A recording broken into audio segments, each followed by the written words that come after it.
தூக்கம் விற்ற காசுகள். கவிதை.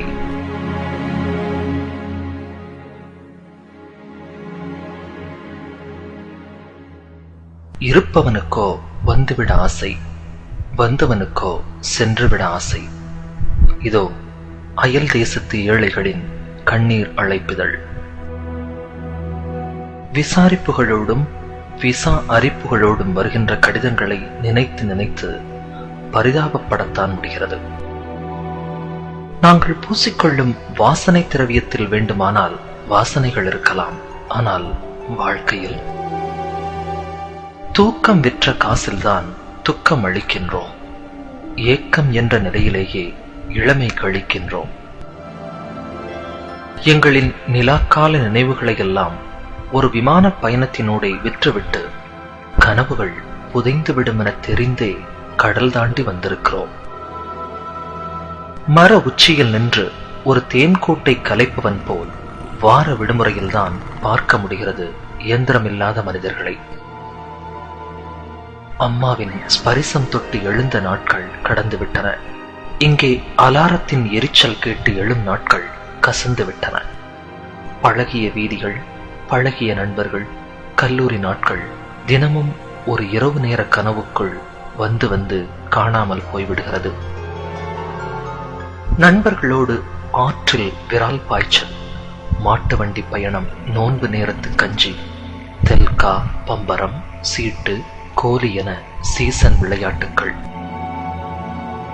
ஒவ்வொரு ஞாயிற்றுக்கிழமையாய் எதிர்பார்த்து விளையாடி மகிழ்ந்த உள்ளூர் உலகக்கோப்பை கிரிக்கெட்.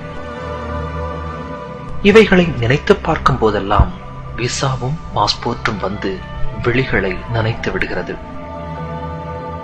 வீதிகளில் ஒன்றாய் வளர்ந்த நண்பர்களின் திருமணத்தில் மாப்பிள்ளை அலங்காரம், கூடி நின்று கிண்டல் அடித்தல், கல்யாண நேரத்து பரபரப்பு, பழைய சடங்குகள் மறுத்து போராட்டம், பெண் வீட்டார் மதிக்கவில்லை என்று கூறி வரட்டு பிடிவாதங்கள், சாப்பாடு பரிமாறும் நேரம் எனக்கு நிச்சயித்தவளின் ஓரப்பார்வை, மறுவீட்டு சாப்பாட்டில் மணமகளின் ஜன்னல் பார்வை.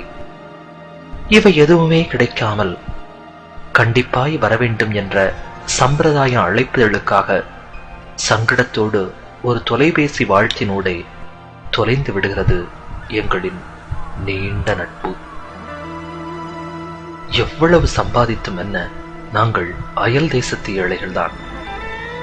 காற்றிலும் கடிதத்திலும் வருகின்ற சொந்தங்களின், நண்பர்களின் மரணச் செய்திக்கெல்லாம் அரபிக்கடல் மட்டும்தான் ஆறுதல் தருகிறது. ஆம், இதயம் தாண்டி பழகியவர்களெல்லாம் ஒரு கடலை தாண்டிய கண்ணீரிலேயே கரைந்து விடுகிறார்கள்.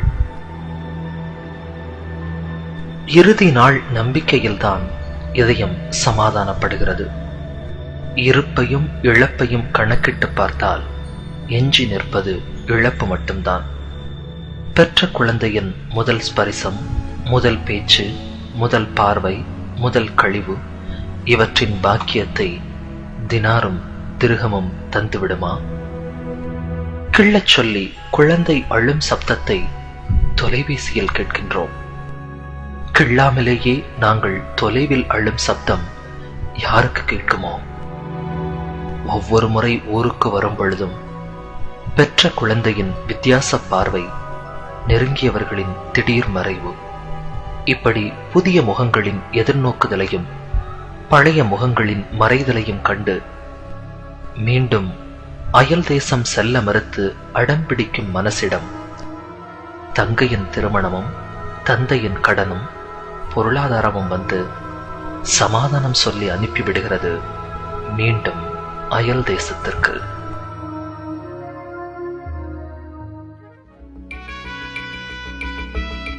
தூக்கம் விற்ற காசுகள். கவிதை கேட்டீர்கள். எழுதியவர் துபாயிலிருந்து ரசிகவ் கே ஞானியார். உங்களுக்கு அதை வாசித்தளித்தவர் சிங்கப்பூரிலிருந்து சதகத்துல்லா.